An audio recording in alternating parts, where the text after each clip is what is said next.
Nós não temos a menor intenção de nos lançarmos nessa modernidade religiosa desse tempo, porque a nossa intenção é ficarmos aqui nos fundamentos da Bíblia. Nos fundamentos da Bíblia. Nós queremos ver Deus operar, nós queremos ter resposta de oração, nós queremos ter a alegria do Espírito Santo, nós queremos ter prazer de agradar a Deus, prazer de agradar a Deus, prazer de agradar a Deus, porque nós acreditamos nessas coisas, nós acreditamos que essa é a vocação da igreja, essa é a vocação da igreja. Igreja é isso, a igreja não é para criar empatia com o mundo, ou para, não, a igreja precisa se aproximar da modernidade, ou para arrumar uma maneira de se comunicar com esse tempo. Não, a igreja não é para isso não, a igreja é para permanecer ali na palavra, para permanecer ali na vocação designada por Jesus, e é isso que nós pretendemos fazer aqui nesse lugar, amém, irmão? E nós queremos que você esteja conosco, e nós queremos muito que você encontre essa bênção de Abraão e essa prosperidade, porque isso pertence a quem crê. Olha para mim, por favor, Hebreus 11:6. Muito interessante, Hebreus 11:6. É importante a gente entender esse negócio. Sem fé é impossível agradar a Deus, porque é necessário que aquele que se aproxima de Deus creia que Ele existe e que Ele é abençoador daqueles que o buscam, galardoador daqueles que o buscam. Nós estamos aqui buscando a Deus porque nós acreditamos no milagre de Deus, na resposta de Deus, e eu quero que você saia daqui nesse dia de hoje confiante, muito confiante, que Deus tem obras, grandes obras para realizar na sua vida, através da sua vida. Eu quero que você saia daqui com a convicção que Abraão tinha. Abraão tinha uma convicção perfeita, imbatível, inviolável, de que Deus estava com ele, de que Deus era abençoador da vida dele, de que Deus faria dar certo, de que ele estava seguro. Eu vejo nessa história de Abraão essa segurança da recompensa de Deus que Abraão tinha, em todas as atitudes de Abraão. Nós estamos estudando aqui mais detalhadamente nas quartas-feiras, e ontem nós passamos, anteontem nós passamos pelo capítulo 14 de Gênesis, e tem um detalhe ali muito interessante, que Abraão venceu uma grande guerra contra 4 reinos, e aí o rei de Sodoma, que tinha sido resgatado por Abraão e seus homens, chegou-se para Abraão e disse: fique com tudo, todos os despojos da guerra te pertencem, tudo que você quiser você pode pegar. Abraão falou: não, eu não quero. Ele pegou a parte do dízimo, porque o sacerdote Melquisedeque estava com o rei de Sodoma, e ele quis então honrar a Deus através do profeta, e ele pegou ali a 10ª parte do que seriam os despojos que ele teria direito, e deu como oferta, como dízimo para o sacerdote Melquisedeque. E aí ele disse para o rei, falou: olha, eu não quero mais nada, é só mesmo que os meus soldados comeram, e eu não quero mais nada, para que você não diga que enriqueceu Abraão, para que no futuro as pessoas não digam que foi você, um ser humano, que enriqueceu Abraão, porque Abraão, ele tinha um pacto, ele tinha uma aliança com o Deus Todo-Poderoso, e ele queria deixar para a história, para nós, e ele queria mostrar naquele tempo, para as pessoas daquele tempo, que Deus era abençoador da vida dele, que o Deus que ele servia, e ele servia porque ele tinha essa confiança que Deus abençoaria, e como abençoou a vida dele, como tem abençoado até aqui. Ele tinha essa convicção, ele tinha essa confiança, ele tinha essa certeza de que Deus era o abençoador de sua vida. E nós precisamos de ter a fé de Abraão por causa desses detalhes. Eu sei que você tem a sua fé, você tem a sua fé, as suas particularidades com Deus. Eu não quero me meter nesse negócio, mas eu quero dizer para você que o modelo de fé que alcança a bênção perfeita de Deus é esse modelo de fé, daquele que tem um propósito, que ama a Deus sobre todas as coisas, que honra a Deus sobre todas as coisas, que faz porque crê que Deus é galardoador, que Ele é abençoador, que vale a pena fazer. Abraão tinha essa certeza que vale a pena fazer. Eu fico olhando, Maicon, se as pessoas tivessem essa convicção de que realmente vale a pena fazer, certo? Seria muito diferente. Pessoas não deixariam de estar num dia de culto por nada nesse mundo, porque ele saberia que o futuro dele, que a boa sorte dele, que a família dele, que a segurança dele, que a prosperidade dele está na mão de Deus, e que ele precisaria de estar fazendo a vontade de Deus, do jeito que fosse. A prioridade da pessoa que tem essa convicção de fé de Abraão é servir a Deus. Essa é a prioridade, e a pessoa faz com prazer. Eu sou de um tempo em que as pessoas elas esperavam o dia do culto com ansiedade, esperavam o dia da ceia com ansiedade, porque tinha convicção de que são dias, são datas, são encontros, são eventos que mudam a vida da pessoa, que mudam a vida. Um culto bem celebrado, uma participação efetiva, numa celebração de ceia, é capaz de mudar o rumo da vida de uma pessoa, mudar a vida de uma pessoa da água para o vinho. Quem te viu de bicicleta vai te ver voar, mudar a pessoa, sair do camelo e ir para um avião. Deus muda. Quantas pessoas entram numa igreja dominados pelo vício e saem da igreja libertos, com a Bíblia na mão, com o desejo de pregar o Evangelho, porque muda. Vocês viram aqui? Muda.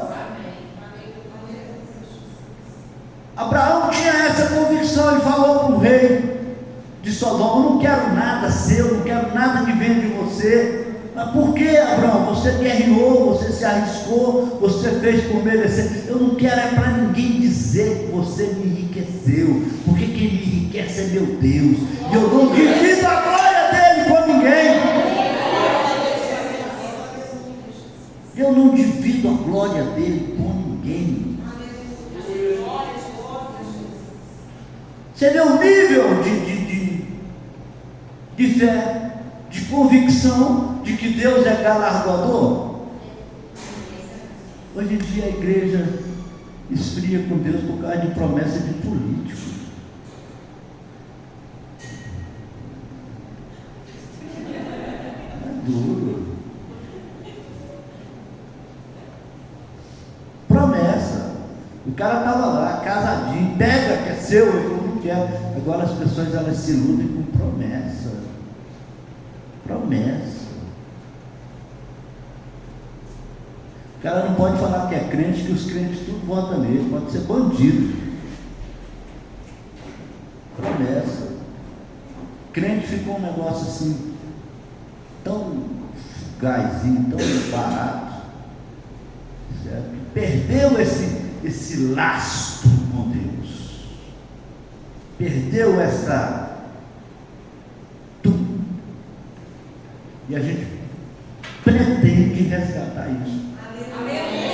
Se você ainda não alcançou esse resgate na sua vida, hoje você vai sair daqui com essa convicção.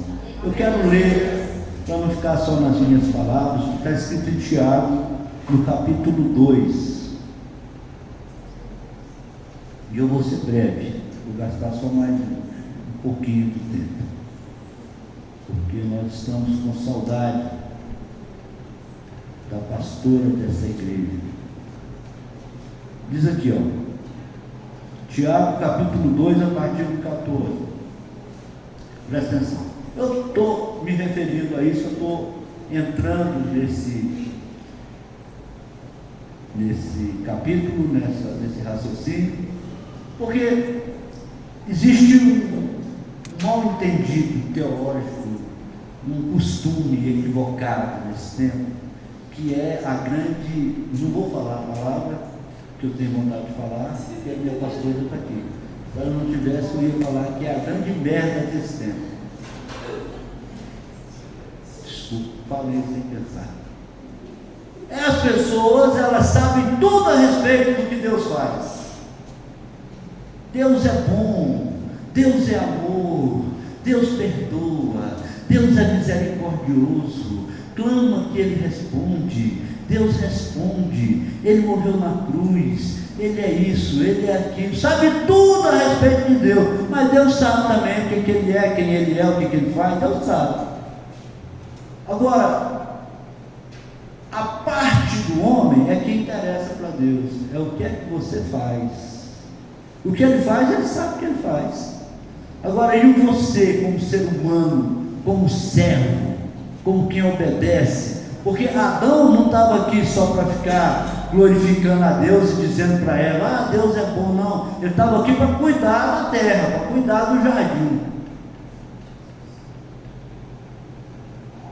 O homem, ele tem funções aqui nesse planeta.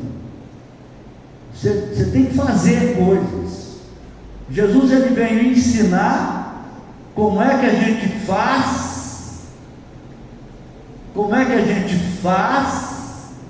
para ser aprovado por Deus. Ele não veio aprovar o homem, ele veio ensinar como é que a gente faz e abrir a porta para que a gente pudesse fazer. Você não está excluído de fazer. O Espírito Santo vai dirigir os meus passos até o dia da salvação, até eu ser arrebatado. Não vou discutir, mas isso aí Deus sabe. O que Deus faz, Ele sabe o que faz. Agora, e você? Porque a fé é pela graça, e isso é um dom de Deus. Você não precisa fazer nada. É um dom de Deus. Você vai pelo Espírito Santo como se você fosse anjo. Não é assim. O apóstolo Paulo mesmo, ele falou, nós temos esse tesouro, que é o Espírito Santo, em vasos de barro.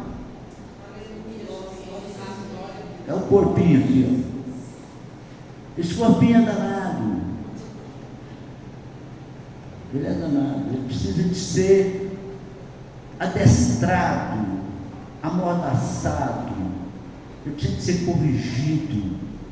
O apóstolo Paulo também falou em Romanos capítulo 12, entregai o vosso corpo como sacrifício vivo, santo e agradável a Deus, que é o verdadeiro culto, que é o culto inteligente, que é o culto racional.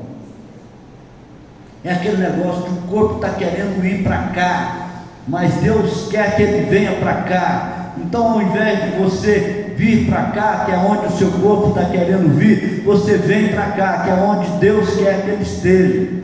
Isso aqui é oferecer o corpo como sacrifício vivo. Eu não quero congregar, como nos dias de hoje é muito comum. Eu não quero congregar, mas a palavra fala: congregai-vos. Não deixai de congregar. Não deixei de congregar. Então você, apesar de você ter uma lógica de ter amigos, de ter todo um sentimento que te leva a querer não congregar, você vai pela obediência à palavra de Deus. Isso aqui é transformar o corpo, oferecer o corpo como um sacrifício vivo, santo e agradável. Esse negócio dessa salvação virtual, Deus conhece meu coração, Deus conhece a minha mente, Deus sabe a minha intenção, para que eu vou para a vigília, para que eu vou ficar orando, Deus sabe do que eu preciso, sabe, mas Ele falou também na palavra, pedi, dar-se-vos-á. Tem que buscar para achar, tem que bater para abrir. A ação humana, o homem tem que colocar a mão no arado, você tem que fazer. Você tem o que fazer, você precisa fazer, Então essa é a fé de Abraão. Essa é a fé de Abraão, é diferente de muitos tipos de fé por aí. Tem gente que acha que não precisa fazer nada, porque se não for para o céu vai para o purgatório e está resolvido. Sim ou não? Vocês conhecem gente que acredita em purgatório? Tem muita gente que acredita. Tem gente que está numa situação melhor do que os que acreditam em purgatório, porque eles são calvinistas e acreditam que são predestinados, não é? Então já nasceu salvo, então o cara não precisa fazer nada, ele é bonito, tem um olho castanho, e ele está salvo, porque ele é predestinadinho do Papai do Céu. Situação cômoda, situação maravilhosa, diferente da fé de Abraão. A fé de Abraão não era assim. A fé de Abraão, quando Deus pediu o filho dele como sacrifício, ele falou: vamos. Deus primeiro ofereceu, prometeu que ele teria um filho, apesar da sua esposa querida ser uma mulher estéril. Falou: segue que eu vou te dar. Ele seguiu. Aí depois que ele conquistou aquela bênção, Deus falou: eu quero a bênção, eu quero. Ele falou: toma é sua. Submissão, atitude, ação, obra. É diferente. Então eu quero que você saia daqui nessa noite, depois de ter participado esses dias aí, com a ausência da pastora Keila, mas mesmo assim insistindo na boa vontade com essa igreja. Eu quero que você seja recompensado nos seus filhos, que você aprenda e tenha prazer, e que o Espírito Santo possa acrescentar isso em você, caso não tenha, de imitar, de se alinhar com a fé de Abraão. A fé de Abraão tem essas características. Abraão, ele fazia. E eu tenho um parecer comigo, que o Tiago, o irmão de Jesus, escritor dessa carta, ele era o líder da igreja, líder inclusive do apóstolo Paulo. Então ele vinha corrigindo muita coisa que as pessoas entendiam mal naquele tempo, que são as mesmas coisas que as pessoas entendem mal nesse tempo. Eu vejo Tiago então tentando corrigir muitas dessas coisas, e é por isso que eu vou ler aqui o texto. Na minha Bíblia, que é a mensagem, que é uma tradução diferente da Almeida, mas você vai acompanhando aí na Almeida, você vai ver. Diz assim: amigos, vocês acham que chegarão a algum lugar apenas ouvindo? A igreja de hoje, ela acha que vai chegar em algum lugar apenas ouvindo.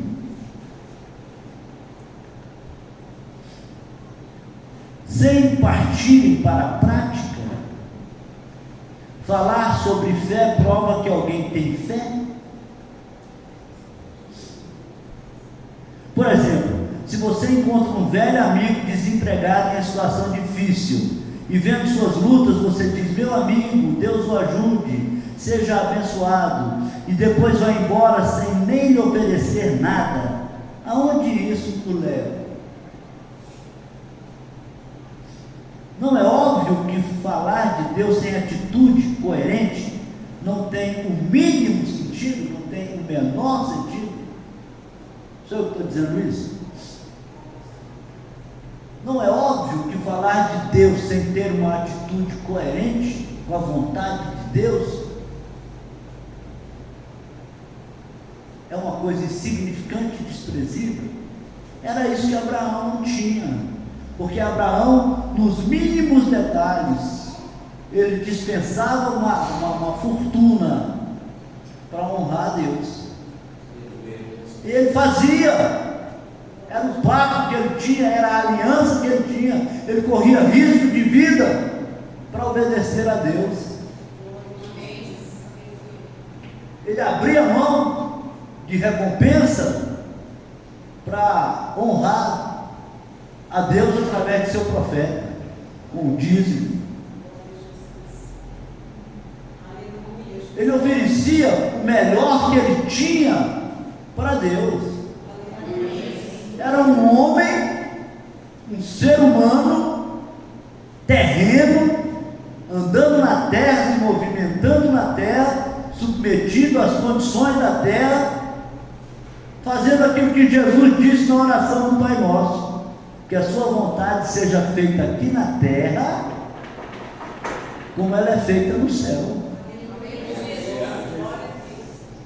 Não é negócio de cara terreno, humano, um vaso de barro, querendo viver como se fosse,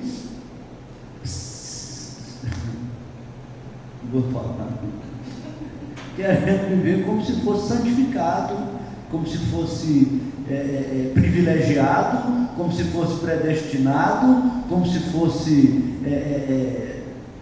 digno de toda a honra. Quem é digno de toda a honra é Deus. Aqui nós precisamos de fazer, de sujar a nossa mãozinha. Falei mãozinha, olhando para a Daiane, porque a mãozinha dela é pequena. É sujar a nossa mão. Mão, sujar a nossa mão. Entendeu? Vamos lá. 18. Já posso até ouvir de vocês concordando. Parece bom. Você toma conta da fé e eu tomo conta das obras. Vamos devagar. Vocês não podem mostrar obras separadas da fé. Assim como não posso mostrar minha fé separada das obras. Fé e obras e fé encaixam-se como uma luva. Eu os escuto dizer que acreditam no único Deus, mas vocês ficam de braços cruzados, como se tivessem feito algo maravilhoso, ótimo. Até os demônios fazem isso. Use a cabeça. Separar fé e obras é afastar-se da vida, é um caminho de morte. Separar fé de obra é um caminho de morte. Não está certo. Não está certo. O nosso exemplo tem que ser o exemplo de Abraão. A gente prova a nossa fé através do que a gente faz, não é através do que a gente pensa, não é através do que a gente acredita, nem através do que a gente conhece, nem através do que a gente entende. É isso que ele está tentando dizer aqui, ó. É através do que você faz, não é através do que você, mas eu penso assim, eu não concordo com isso. Enquanto você pensa, enquanto você não concorda, tem uma irmãzinha lá na periferia orando de dia, consagrando, e de noite profetizando para os outros e livrando as pessoas do inferno. Não é o que você pensa, é o que você faz.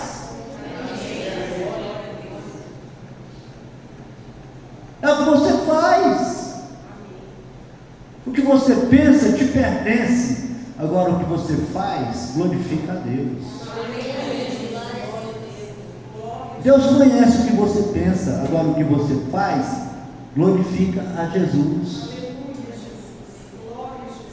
Eu vou dizer para você, se todo cristão, já estou terminando, se todo cristão souber o que Jesus faz, quem é Jesus, por que serve Jesus, e não falar nada, é como se ele estivesse crucificando Jesus na cruz, novamente. Redundância. É como se ele estivesse crucificando Jesus novamente. porque é o seu testemunho que pode alcançar o seu tempo, a sua geração. O testemunho do grande pregador Spurgeon ficou no tempo dele. Nesse tempo, Jesus precisa do seu. Por isso que ele faz tanta coisa na sua vida, é porque ele quer ressuscitar através do seu testemunho. Se você não está ativo na sua convivência com a igreja, se você não está em comunhão e fazendo do jeito que Deus manda, então você está crucificando Jesus, porque só tem uma maneira de provar a ressurreição de Jesus, só através do milagre que ele faz no meio da igreja, só através do que ele faz na sua vida. Não adianta nada chegar 1000 pessoas e dizer: ah, Jesus ressuscitou. Não, o outro vai acreditar só quando vê a obra do milagre da ressurreição de Cristo, do nome de Cristo na sua vida. É assim que funciona o Evangelho, na fé operante, na fé traduzida em obra. Em obra, você tem que trazer a vitória de Cristo para a sua vida, para a sua história, e se tornar uma referência da ressurreição de Jesus. Por isso que eu acho maravilhosa a nossa ceia aqui, apesar de sermos uma igreja tão pequena, porque a gente faz questão de enfatizar isso, que nós estamos participando da ceia é porque nós acreditamos na volta de Jesus, e é porque nós temos a comprovação de que ele realmente ressuscitou, e se ele ressuscitou, ele vai voltar. A comprovação de que Jesus ressuscitou na minha vida é o que Jesus tem feito na minha vida. A comprovação que Jesus ressuscitou na sua vida é o que ele tem feito na sua vida. Então, se você pega o que Jesus fez na sua vida e deixa morrer em você mesmo, você está crucificando Jesus novamente. Porque Jesus, ele precisa do seu alto-falante, ele precisa da sua exposição, ele precisa, certo, da sua atuação, ele precisa do seu trabalho, para que ele possa sair da cruz no meio dos seus parentes, no meio da sua família. Por isso que tem aquela palavra: crê no Senhor Jesus e será salvo tu e tua casa. Porque o testemunho de uma pessoa no meio de uma família é uma das coisas mais avassaladoras que existe. Quando Jesus trabalha na vida de uma pessoa, aquela família, ela é toda abalada, ela é toda alterada. É assim que funciona o Evangelho. Nós precisamos de desenvolver a fé de Abraão. Eu vou terminar de ler aqui, nós já estamos terminando. Abraão, versículo 21 a 24. Abraão, nosso pai na fé, não fez a obra que Deus queria quando levou seu filho Isaque ao altar do sacrifício? Ele não fez, ele fez. Abraão fez a obra que Deus queria quando ele levou Isaque ao altar do sacrifício. E esse é o nosso exemplo. Nós precisamos de levar o nosso Isaque ao sacrifício quando Deus pede. Nós precisamos de levar o nosso Isaque ao sacrifício. Se você quer ter a fé de Abraão, se você quer a prosperidade de Abraão, quer a bênção de Abraão, então você tem que ter uma fé alinhada com a fé de Abraão. Você tem que estar disposto a levar a sua oferta ao altar de sacrifício quando Deus pedir. Senão a sua fé vai ser uma fé qualquer, ou a sua fé, as pessoas se orgulham muito da sua fé, As pessoas falam, eu penso assim, eu creio assim, eu não admito ninguém se intrometer, cuida da sua vida, porque eu sou assim, eu nasci assim, eu cresci assim, eu vivi assim, eu sou mesmo assim, é assim que eu sou, Gabriela.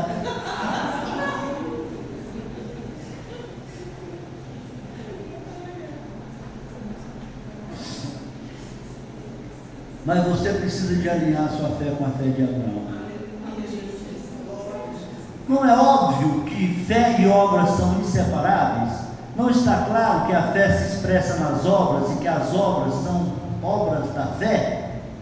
Vejam esta frase das Escrituras: Abraão acreditou em Deus e foi declarado justo. Acreditar é uma ação. É como no futebol, acreditar na jogada. Foi essa fé em ação que fez Abraão ser chamado amigo de Deus. Para você ser chamado amigo de Deus, você tem que fazer uma jogada, como Abraão fez. Você tem que fazer o seu show.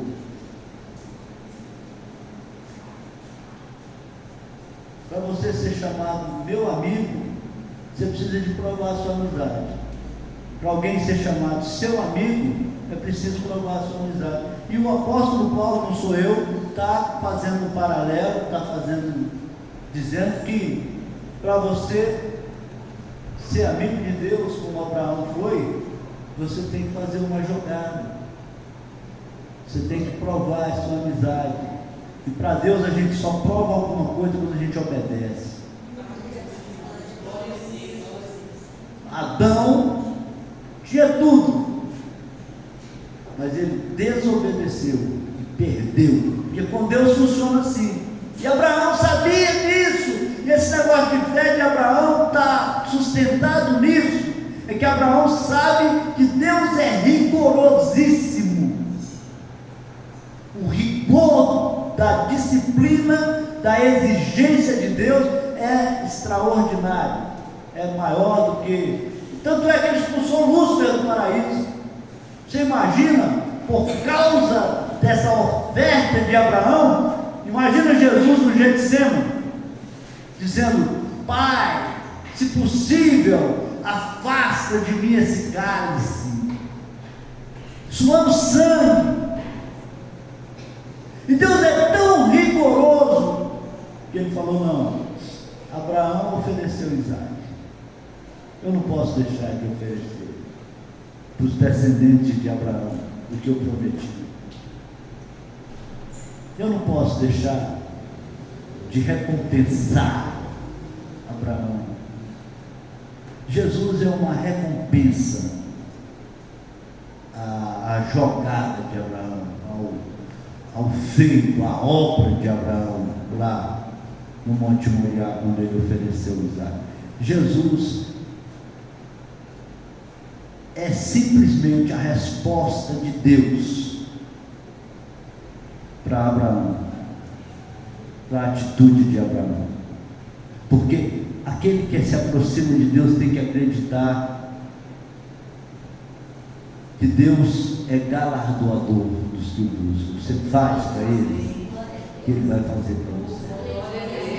Ele é justíssimo, fidelíssimo, exigente, mas Ele é correto. E Jesus lá: Pai, se possível, passa de mim esse cálice. Vou terminar aqui, vou ler mais um. Mas então Jesus foi além, e ele disse: mas não seja feita a minha vontade, mas a tua vontade. No livro de Lucas, parece no versículo 22, diz assim: então vieram os anjos e o fortaleceram. Quando você concorda com a vontade de Deus, quando você decide fazer do jeito de Deus, quando você decide oferecer o seu sacrifício para Deus, quando você decide oferecer o seu sacrifício para Deus, esse tempo, só de falar em sacrifício, o cara já é condenado ao linchamento. o pregador, mas se você quer alinhar sua fé com Abraão, essa palavra ela tem que ser assimilada por você. É tempo de receber de Deus.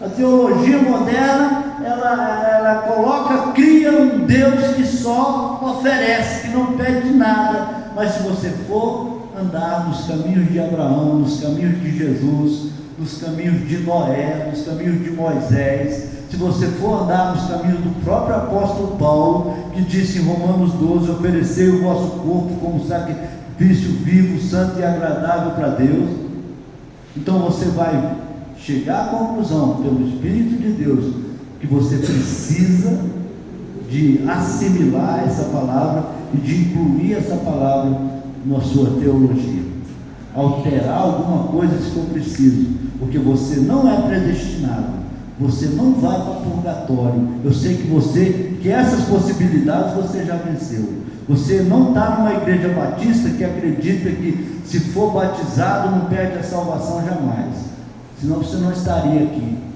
certo?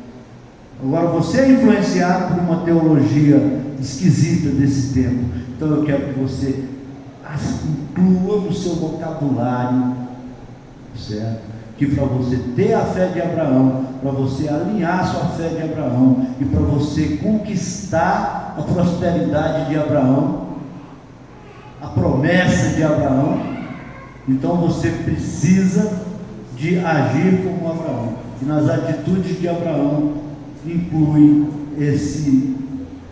essa situação. Você precisa de aprender, você precisa de mudar coisas na sua vida, você precisa de aceitar coisas na sua vida, que você precisa de servir a Jesus, de seguir a Jesus, de amar a igreja de Jesus, de amar a palavra de Jesus, de orar, de buscar, de jejuar, de sacrificar. Porque a Bíblia não mudou, e a bênção de Abraão segue, e a bênção de Deus segue esse modelo, que é o modelo da Escritura Sagrada. Amém? Eu quero que você receba essa palavra, que o Espírito Santo possa completar, possa azeitar, possa engraxar o seu raciocínio, possa aperfeiçoar essa realidade de Abraão, essa atitude na sua realidade, para que você possa ter segurança de que Deus é seu galardoador. Eu quero que você saia daqui com isso, que o Espírito Santo coloque isso na sua vida nessa noite, essa segurança de que você é abençoado por Deus. Você pode confiar na bênção de Deus na sua vida. Você pode ter segurança que o seu Deus é poderoso e que Ele te faz questão da sua pessoa. O que fragiliza a nossa vida de fé é justamente porque, se eu não sou amigo do Maicon, se eu não tenho uma dedicação, uma confiança no Maicon, eu também não vou confiar nele. Para mim, confiar no Mateus, certo? Eu preciso de pensar que ele realmente é meu amigo. Eu preciso de ver sinais dessa amizade. Para ter uma relação, inclusive matrimonial, conjugal, é preciso ter pacto, é preciso ter aliança, é preciso ter concordância, é preciso ter prova. Então, para que você tenha confiança em Deus, certo? Você tem que ter o sentimento de que Deus confia em você. Se você começa a fazer as coisas para Deus e adquire essa confiança de que você agrada a Deus, porque você procura fazer o que Deus manda, você procura obedecer obedecer a Deus, então aí essa confiança em Deus, ela vai nascer na sua vida.